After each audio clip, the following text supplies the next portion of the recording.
Okay, good morning, everyone.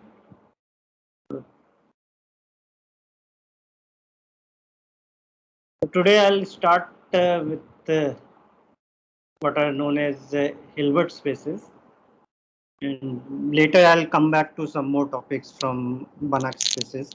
So I hope that you have studied about inner product spaces in linear algebra. So anyway, let me recall what an inner product space is, and then we'll talk about Hilbert space and their properties. So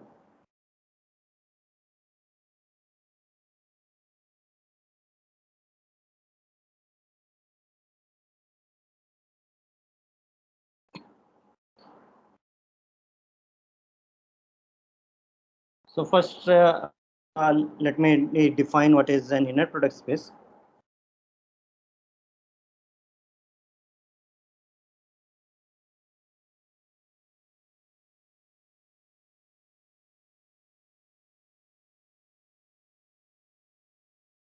So suppose V is a vector space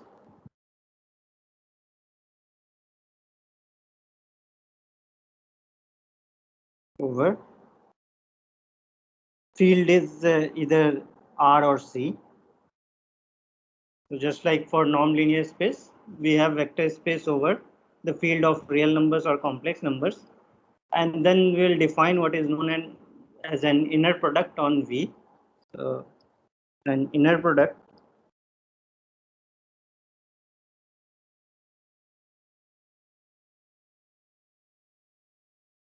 on V is a map. So we'll write this as this. This is a map from V cross V to F satisfying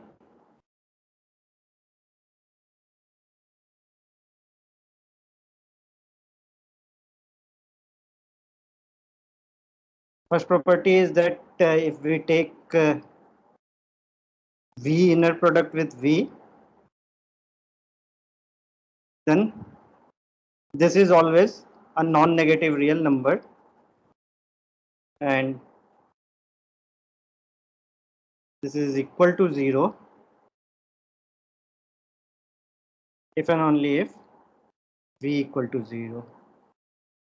Right? So the inner product, we say that inner product of a vector with itself is always non-negative real number, because if the field is complex number, then I mean, this is a map to C.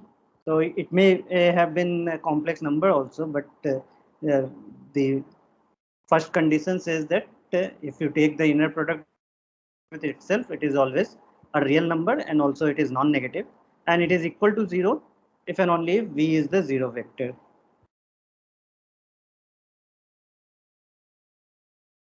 Second condition is the linearity. So okay, yeah, let me write. If I write alpha u plus beta v inner product with w, then this is equal to alpha u inner product w plus beta v inner product with w. This is for all u v w in v and alpha beta belonging to f. So this is called linearity in the first component. So it is linear in the first component, and the third condition is that if we take inner product of uv, this is the complex conjugate of the inner product of vw, vu. This is for all uv belonging to v.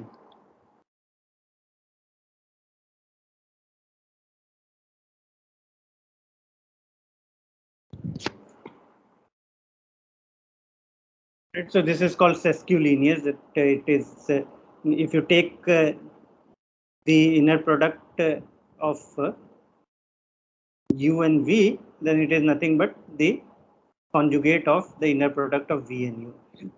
So of course, if you take the field to be real number, so if V is a real vector space, then the third condition just says that it is symmetric. So the inner product of UV is same as inner product of VU, because this is a real number in that case.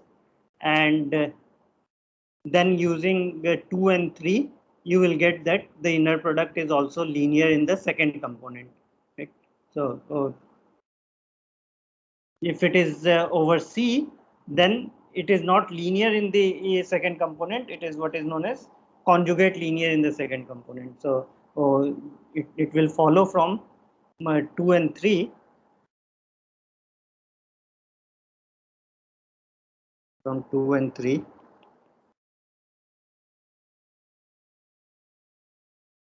we get the inner product of U with alpha V plus beta W. This is equal to alpha bar U with V plus beta bar V with W.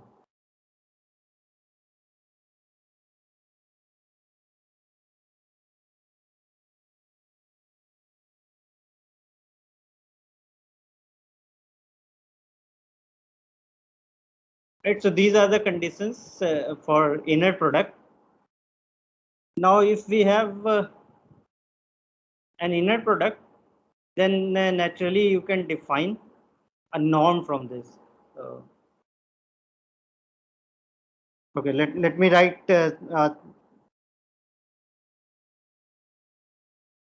some properties. So one is this what is known as Cauchy-Schwarz inequality. Maybe before that I'll write.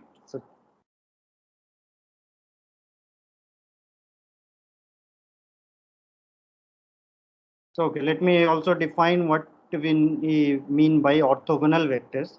So definition.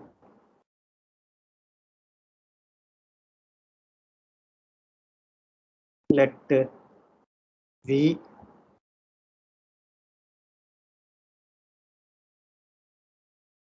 be an inner product space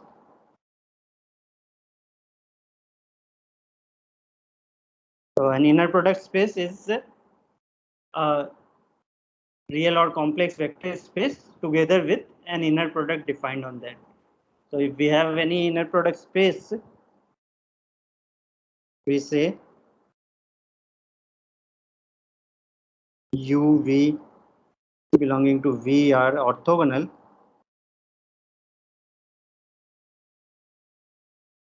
if the inner product of U with V is equal to 0.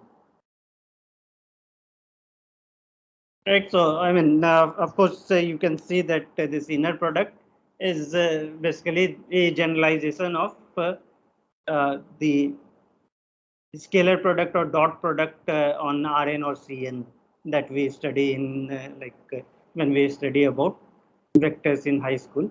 So this is just generalizing that. So examples, of course, know some examples of inner product spaces. So any Rn or Cn with the usual dot product is an inner product, and we will see more examples. So, so this is called orthogonal. Now there are some like simple results that you can uh, check. So let me write this proposition.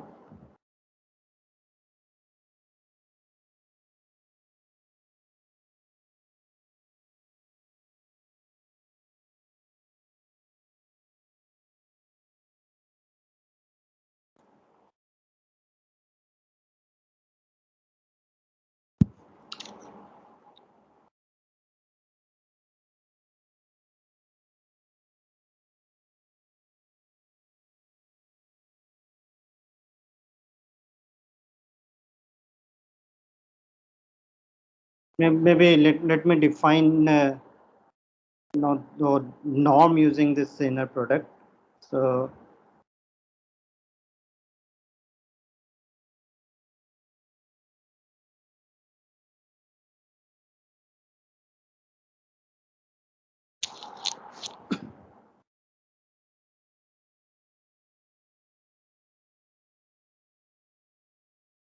if we have any inner product space,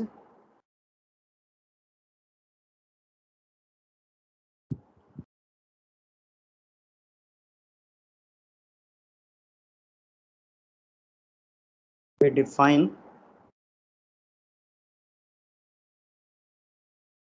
norm of a vector v is equal to the positive square root of the inner product of v with itself. So because the first property says that the inner product of v with itself is always a non-negative real number, so we can talk about its positive square root. So norm v is always the non-negative. So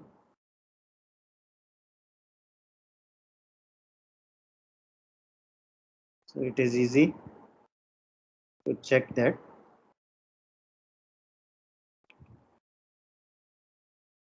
Norm of v is always bigger than equal to 0, and norm v is equal to 0 if and only if v is equal to 0. This follows by just the first property. Also, we'll see that it satisfies other properties of norm. So if I take any alpha times v, then this is equal to mod alpha times norm v. This is again using the property of inner product, because norm alpha v square will be equal to inner product of alpha v with alpha v, and then from the first component alpha will come out, and from the second component you will get alpha bar. So that will give mod alpha square norm v square, and by taking square root you get this. Also, so it satisfies the triangle inequality.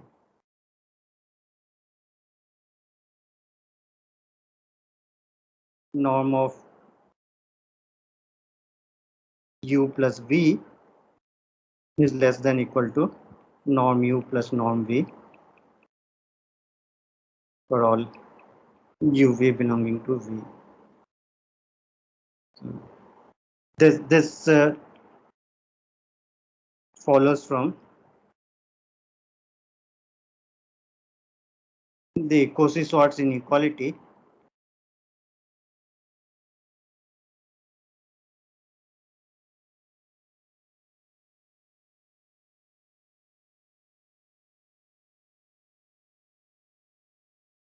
So let me mention what is Cauchy-Schwarz inequality.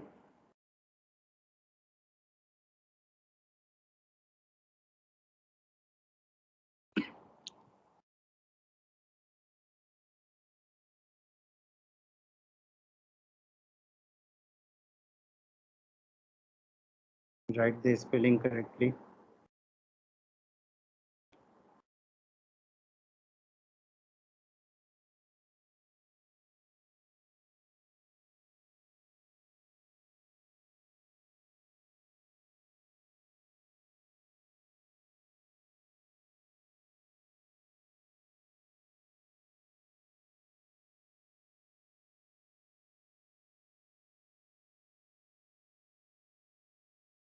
So this says that if we have any inner product space,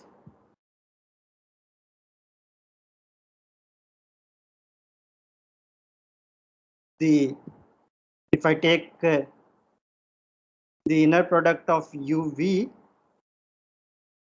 and the absolute value of this is less than equal to norm u times norm v.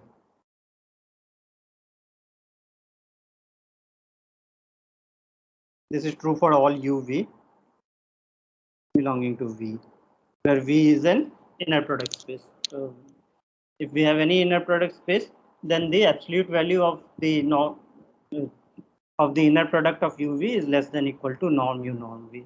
So again, this is like geometrically, you see, using this we define the angle between two vectors. So when you study the dot product of two vectors, then we define the dot product of the two vectors as the norm u times norm v times cos theta, where theta is the angle between the two vectors. And then you can see that this inequality is obvious. But here, I mean, you can prove this inequality for any inner product. This is satisfied.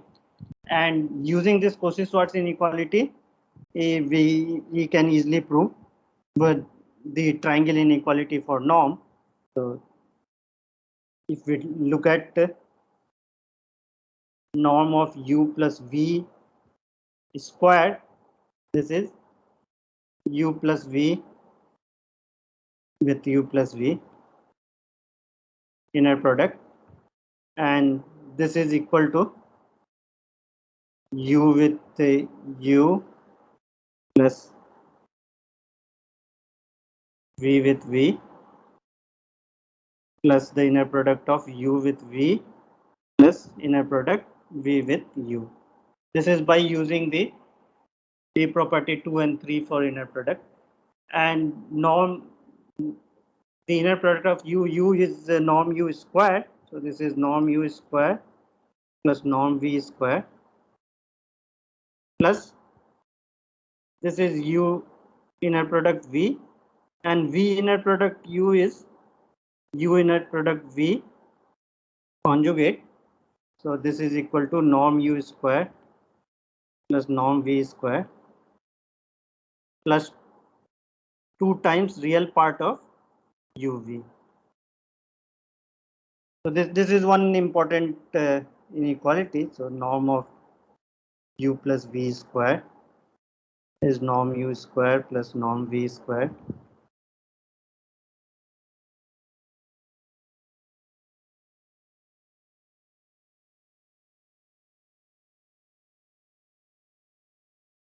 If it is real inner product space, then you don't need to write real part because this is a real number in that case.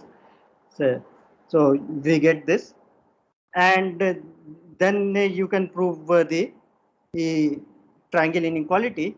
So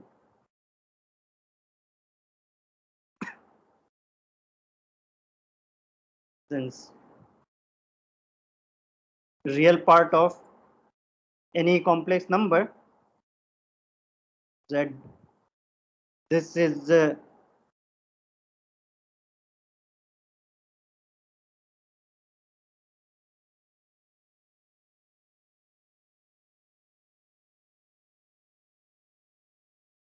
always less than equal to mod z. If we take real part of any complex number, if z is equal to x plus iy, then mod x is less than equal to mod z, which is square root of x square plus y square. So this is always true. So we will get that this real part of uv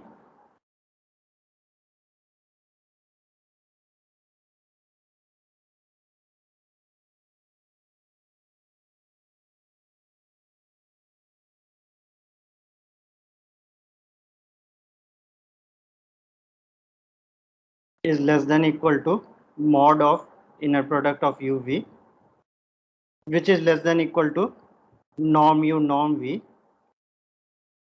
This is by Cauchy-Schwarz.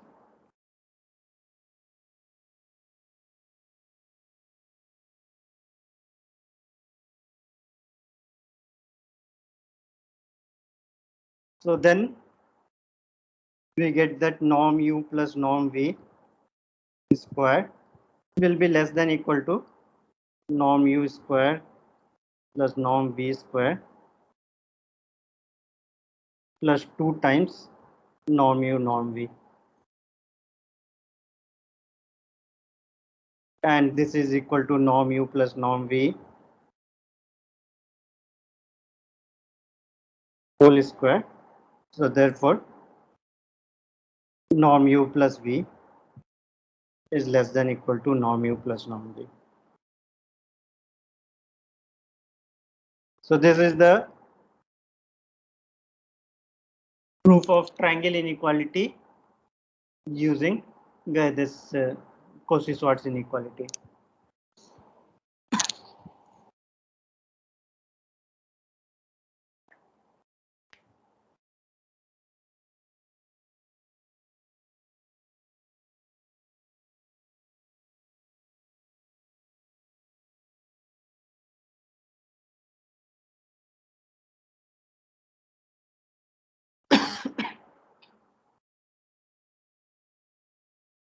There are some other like simple results about inner product.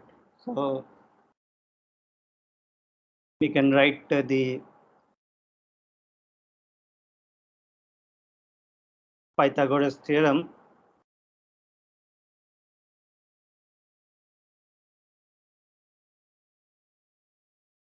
So if we have any inner product space,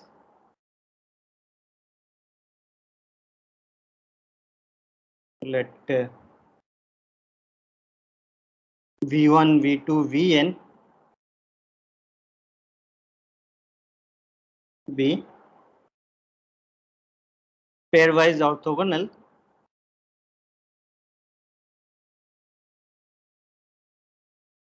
vectors in an inner product space.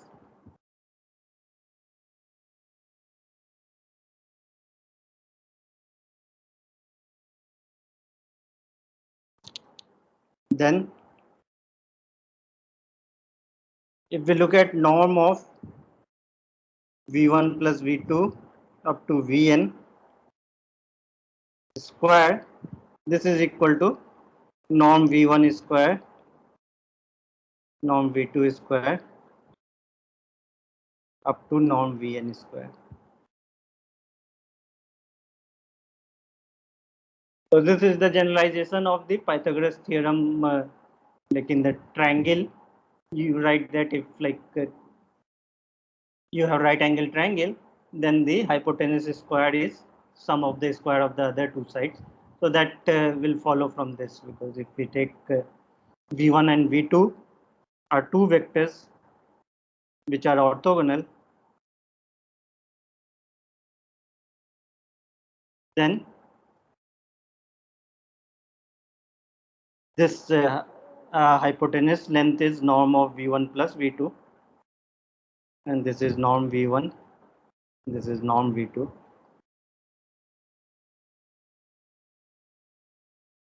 So this more generally, like if you have any number of orthogonal pairwise orthogonal vectors, then we get this.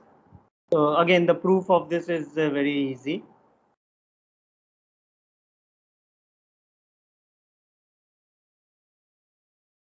So, like you can see that for two vectors, so you will get the proof from here, because u inner product with v, if that is 0, then you get norm of u plus v square is norm of u square plus norm v square.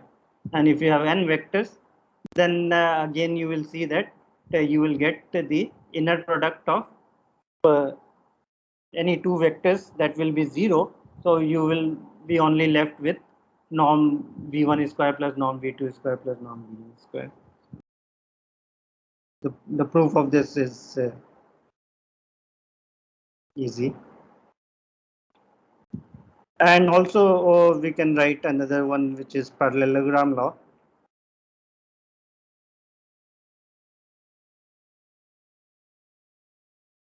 So this says that norm of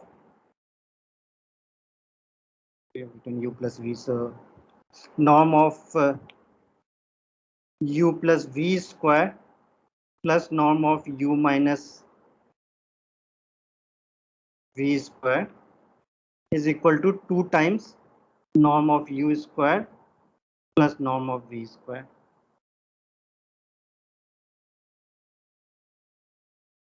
So this is called parallelogram law because this says that if you have any like parallelogram in R2, then you know that from geometry that if you look at the sum of the square of the diagonals of the parallelogram, then that is equal to the sum of square of the four sides. So if you have this vector is u and this vector is v, then the side lengths are norm u, norm v, and the diagonal are of length norm of u plus v and norm of u minus v.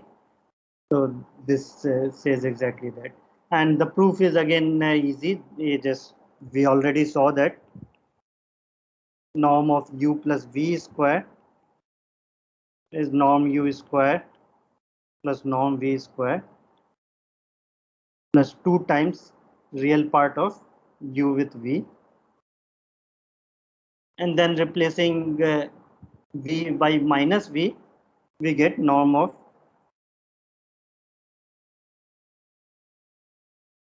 u minus v square is equal to norm u square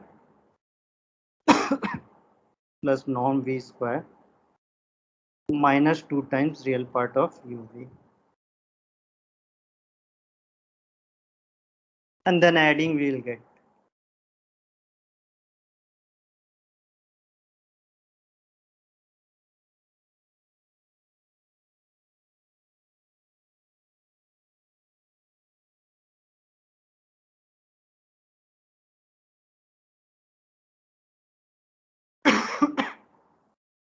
Okay.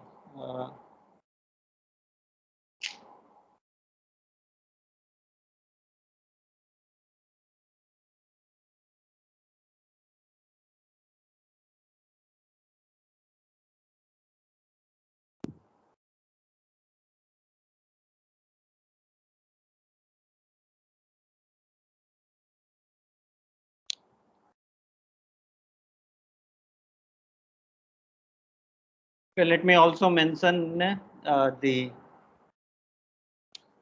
another identity. So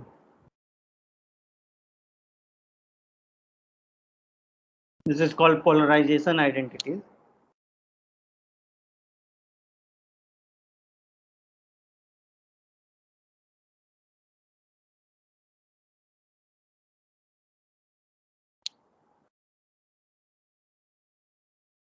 So for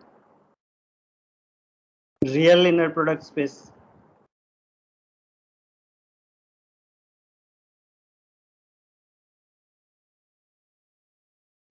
we have 2 times the inner product of u with v is equal to norm of u plus v square minus norm u square minus norm v square. This we have already seen because norm of u plus v square is norm u square plus norm v square plus 2 times real part of inner product uv, but for real inner product space that is 2 times uv, and this can also be written as half of norm of u plus v square minus norm of u minus v square. So this again follows from this. If I subtract these two, then norm of u plus v square minus norm of u minus v square will be 4 times real part of inner product uv. Then for real inner product space, we get the inner product of uv as 1/4 of. So what this identity says that uh, if you have a inner product space, and then we know that given any inner product space, say there is a norm induced by that, and then you see that this inner product can be obtained from that norm. So inner product of uv you can find using the norm of u plus v and u minus v, or by this one using norm of u plus v, norm of u, and norm of v. So this will be interesting. Of course, I mean,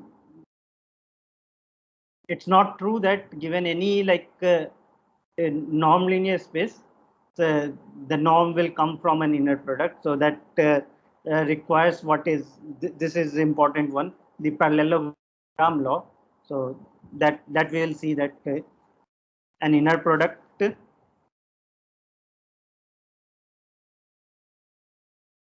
So given a norm linear space, so it is induced by an inner product if and only if it satisfies the parallelogram law. So that is interesting, and for that to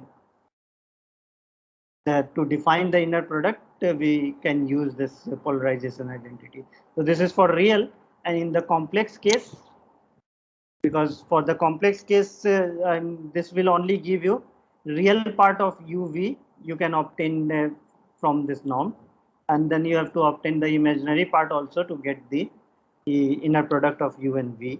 So for complex case, the complex inner product space,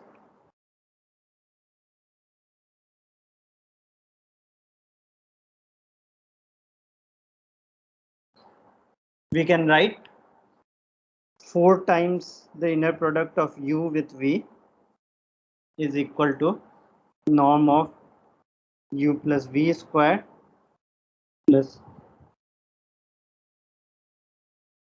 minus norm of u minus v square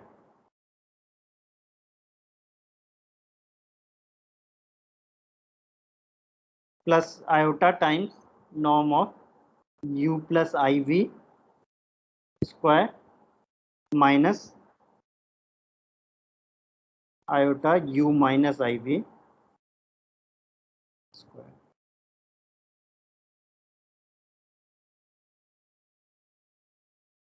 So again, you see that using the norm, we can define the inner product of any two vector by this identity.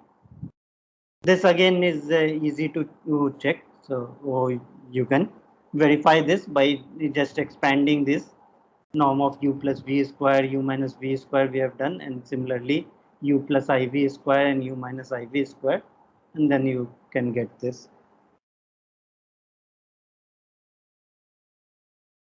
So proof I'll leave as an exercise.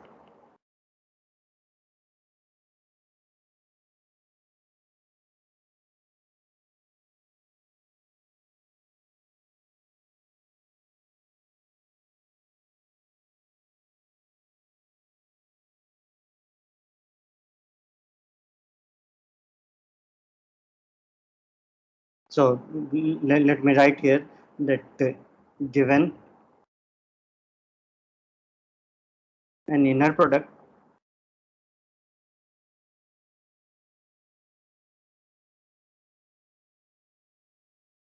on V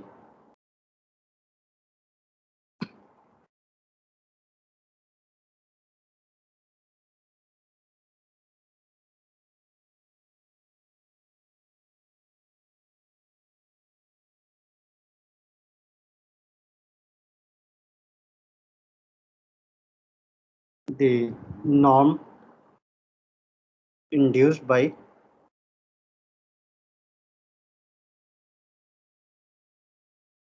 this inner product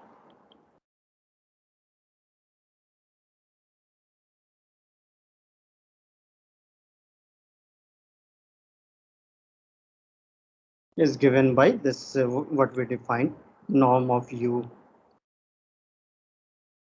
is equal to the square root of inner product of u with u.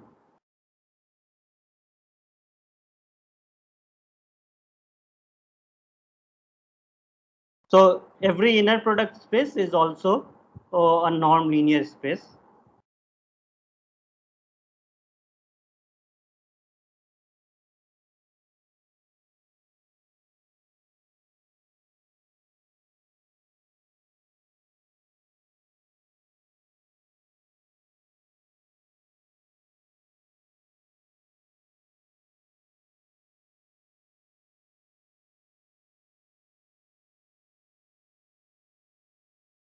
So whatever we have studied about non-linear space, that is applicable for the inner product space also. But here we have a extra structure because we have this concept of orthogonality. So using that we can get more results for inner product. So of course, natural question is that is every norm-linear space an inner product space? That is whether given a norm-linear space, it is induced by some inner product. So that is not true. So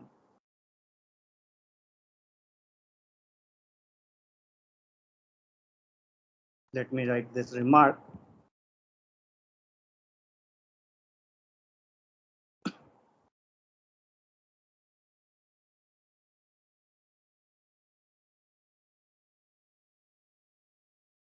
So let V with some norm be a norm-linear space, then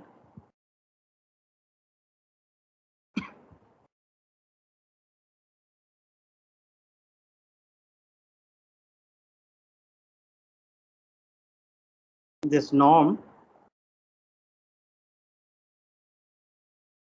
is induced by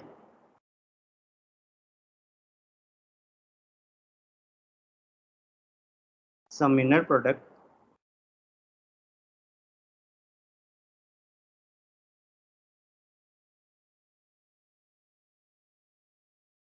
if and only if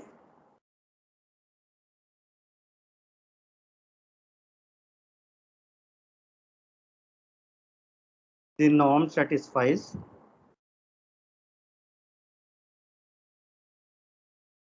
the parallelogram law.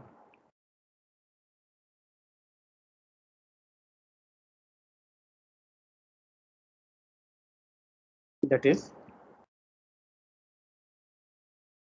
we have norm of u plus v square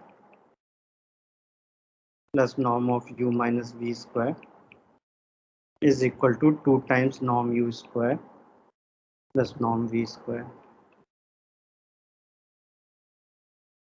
So if there is a norm which does not satisfy this parallelogram law, then you are sure that it is not induced by any inner product.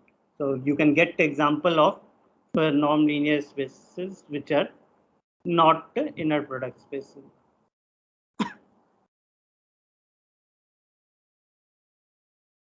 So this again is not very, I mean, one way we have already seen that if it is induced by an inner product, then it satisfies this parallelogram law. The converse is that if it satisfies the parallelogram law, then we can define an inner product. So the way it is done is that using the polarization identity, you define the inner product and then you prove that if the norm satisfies the parallelogram law, then uh, this the inner product that is defined by polarization identity, that indeed is an inner product and the norm induced by that will be equal to the given norm. So that again you can see that suppose I have real nonlinear space and then you define this inner product of uv using this identity, then suppose you take u equal to v, then you get that inner product of u with u is equal to norm u squared. So and other properties of inner product are also satisfied when we define like that. So for that you will have to see that you need to use the parallelogram law, and for the complex inner product space we define like this.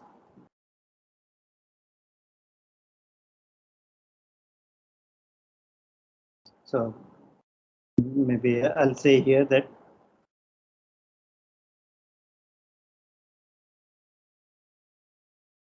if the parallelogram law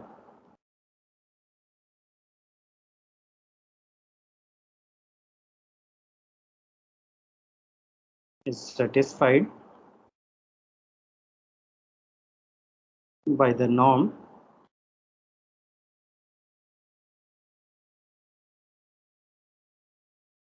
then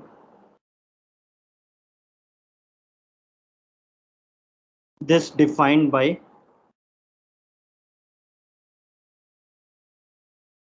the polarization identities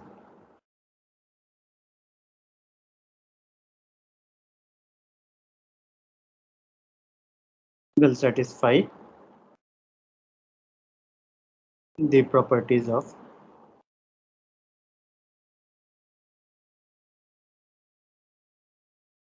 inner product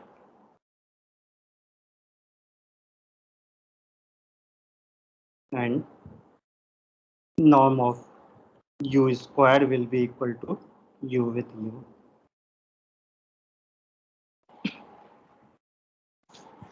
So this again you can try so as an exercise.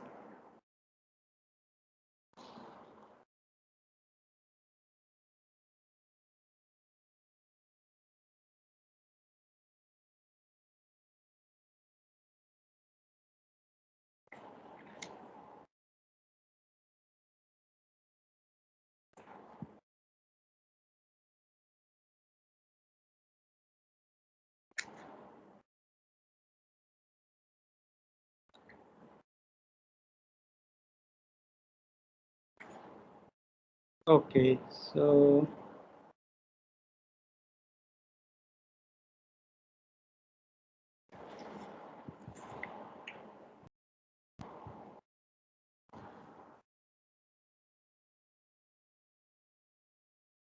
okay, let me define now what is a Hilbert space.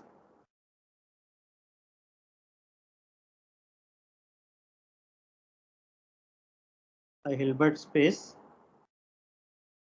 is a complete inner product space.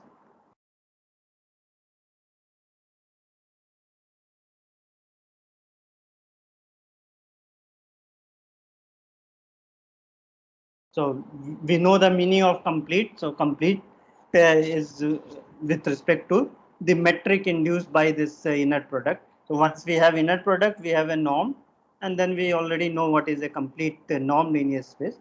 So a complete inner product space is known as a Hilbert space. So therefore, every Hilbert space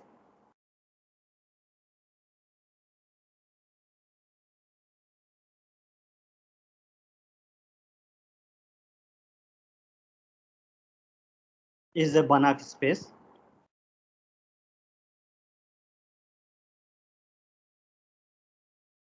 But not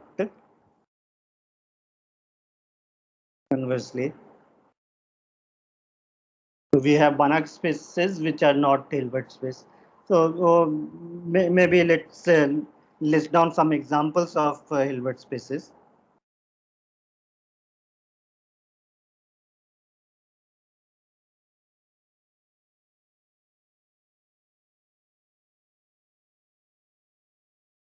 We have seen many examples of Banach spaces. Now we will try to see which one of them we can see comes from an inner product. So the simplest example is we can take Rn or Cn. So whenever we say in Hilbert space, then we have to define some norm on that. So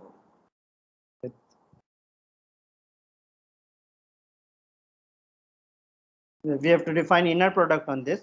So if we take any two vectors u and v,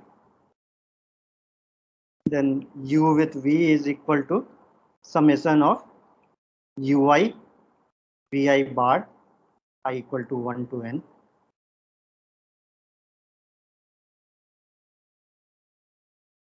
if U is U1, U2, Un,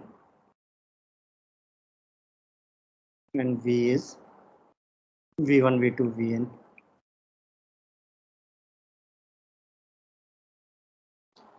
Right. So if it is Rn, then we don't need this complex conjugate, and it is the usual scalar product or dot product.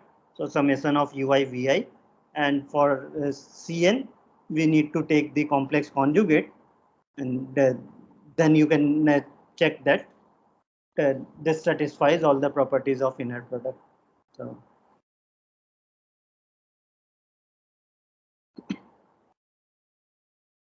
can you think of any other example that we have seen? So let's look at. So then we talked about the sequence spaces. So in sequence space, if you look at L2, so L2 space was what we defined the norm as summation of mod xi square. So if I take any two vectors, if we take x is equal to sequence x1, x2, dot dot dot, and y is y1, y2,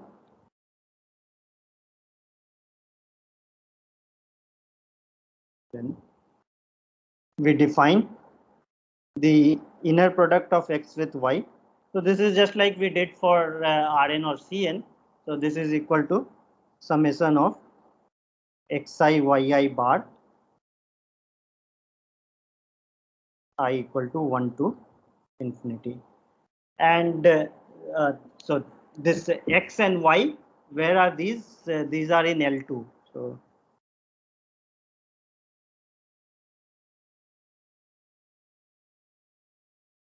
this belongs to L2.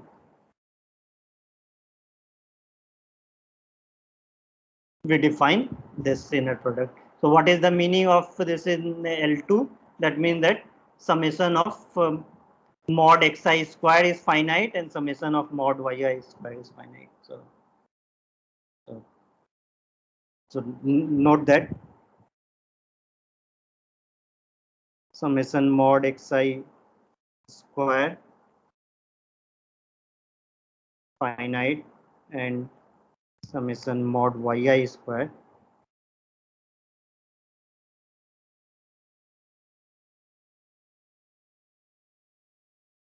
these two series are convergent. This implies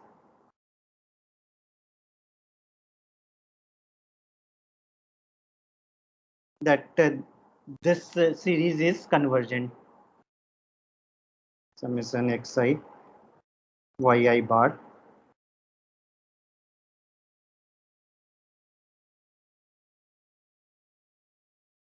this converges. So this is a complex number. So therefore we can define the inner product like this, and then it is easy to check that this satisfies the properties of inner product. So little L2 is a Hilbert space, and completeness we have already checked that for all LP spaces we have seen that these are complete. So this will be a complete inner product space, and therefore it is a Hilbert space. For any P other than 2, you can check that the parallelogram law is not satisfied, and therefore it will not be a Hilbert space. So other LP spaces, so I'll just write this. For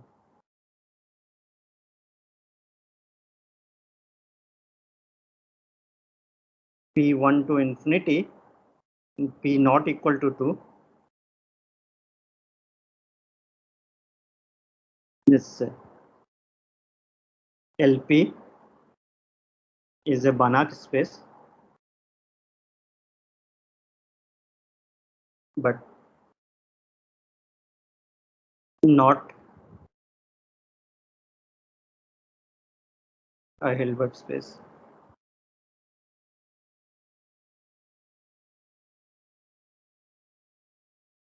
To see this, you try so that the parallelogram law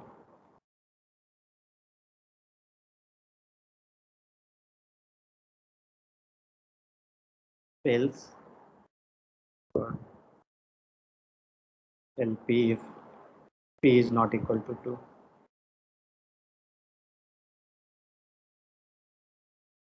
And just like this sequence space L2, if we look at the function spaces capital LP spaces, then this capital L2, this let's say capital L2 of say 0, 1, if I write, this is equal to all F from 0, 1 to R or C, such that integral of mod F square, right, integral from 0 to 1 mod Ft square dt is finite.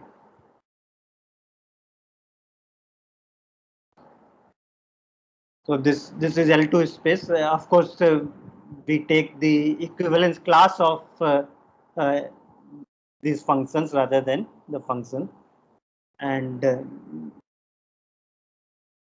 how we have to just see how to define an inner product here. So the inner product of F with G is defined as the integral of Ft gt bar dt from 0 to 1. And instead of 0 to 1, you can take any interval, or you can take overall R also, and we can do this.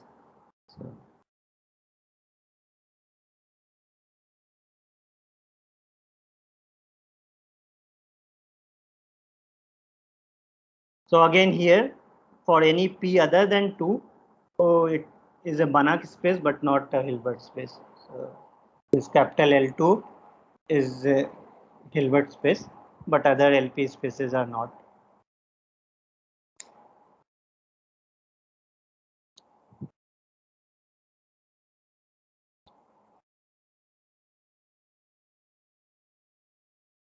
Sir, Yes. can we say that subspace of a Hilbert space is also Hilbert? A closed subspace of a Hilbert space will be Hilbert space. Yeah, so maybe I can mention that. So any subspace of inner product space is an inner product space. That is clear, right? Because you can just restrict the inner product to that. And now, if you want a Hilbert space, then you need completeness, right? So, if you have a Hilbert space and you have a subspace which is complete, then it has to be closed, right? So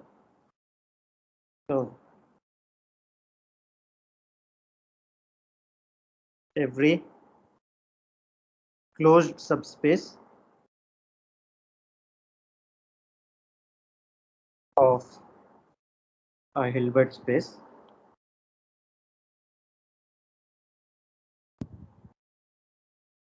is a Hilbert space.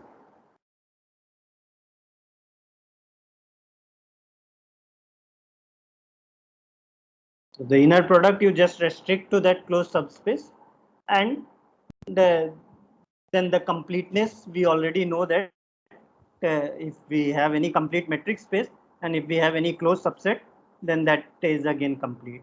So using that, you get this.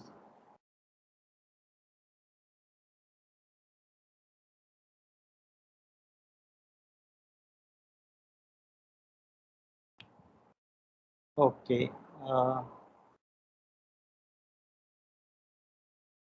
Also, I can say that if you have any like inner product space, just like if we had any norm linear space, then we saw that we can look at the completion of that, and completion of a norm linear space becomes a Banach space, right? So similarly, we can look at completion of any inner product space, and that will be a Hilbert space.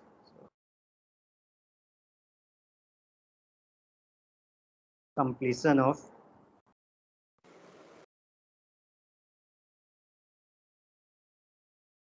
an inner product space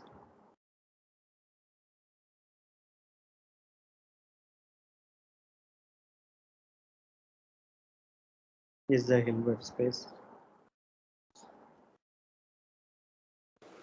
Sir, are there examples of Hilbert spaces with a subspace which is not closed? Yeah, you can have, like, for infinite dimensional, you can construct such things. So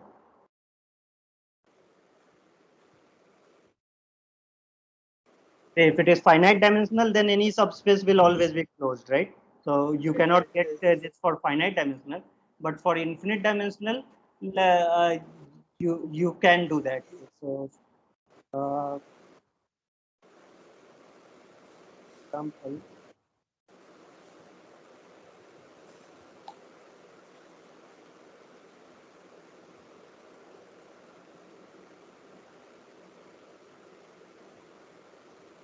And so from the last point, you can say that uh, Yeah. if X is suppose X is Banach space and it is isometrically onto is isomorphic to Y, which is Hilbert, then X has to be Hilbert.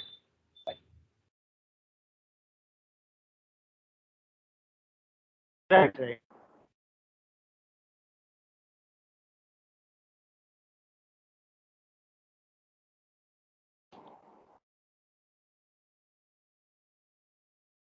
Here, basically, like for the completion, now what you will do is you have inner product space, and then just like we did for the norm linear space.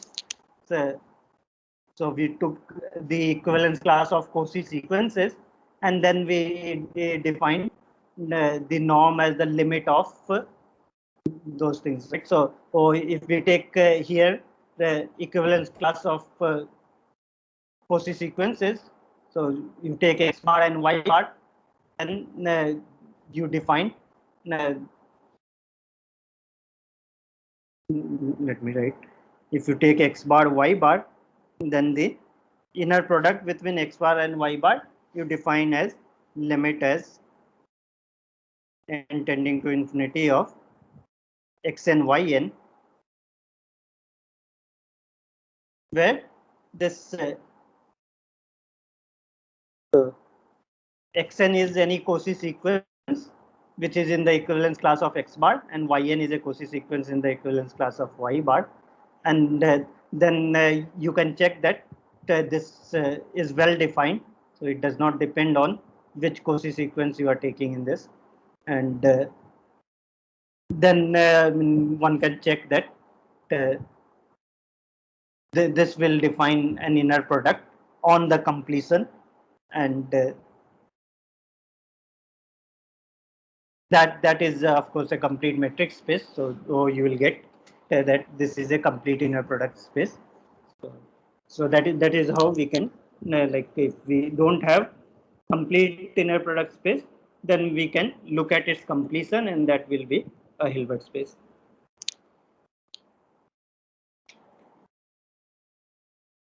Okay, let me stop here. So today we only discuss some very basic definitions and some basic properties.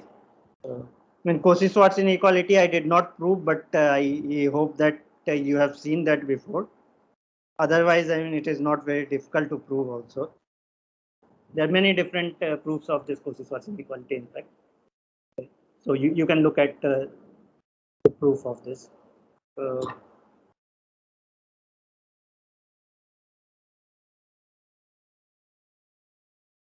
So next class we will look at some more theorems about Hilbert space, and important thing will be the dual of a Hilbert space. We talked about dual of a Banach space, and here we will see that if H is any Hilbert space, then its dual will be is actually isometrically isomorphic to H itself. So H star is same as H. Yeah, any question? Yes, sir. Sir, in if X is a Hilbert space with respect to some norm or this inner product, Right. but if we change this inner product to some another one, then can we guarantee that it will be a Hilbert space? Under which conditions we can guarantee? See, when we say Hilbert space, then we assume that there is some inner product on it, right? So what you are saying is that this, I mean, this like uh, so for example, like for Banach space also or non-linear space, like the same it can have same like topology with respect to different norms, right? So Yes. for example, you consider Rn itself, right? So you see that if you take the Euclidean norm, then that is an inner product space, right? But if you take say infinity norm or one norm or any other p norm, then it is not right. So or like topologically, if you think like as a metric space, it is the same space, but as like a normed space or as like inner product space, they may be different. So if you have like say a space and then there are like two different inner product defined on it, and you are saying that maybe they give you the same metric. See, if they induce the same norm, then by this polarization identity that we got, the inner product has to be the same, right? Because once you have norm, then that defines you inner product also, if it comes from an inner product. So if you have like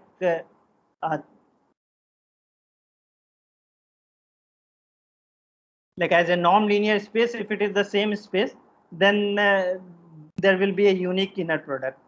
But as a metric space, it can be same, and then one can come as like there can be an inner product defined for one norm, but for another norm, it may not have an inner product. But in finite dimension, yeah, we can say, I think, equivalent Yeah, norm. right. But in finite case, Yeah, maybe so you can have equivalent norm, like one coming from an inner product, but another one is not coming from an inner product. So that is possible. So it is important that I mean what structure you are taking. So once we like fix an inner product, then we will like only consider that one.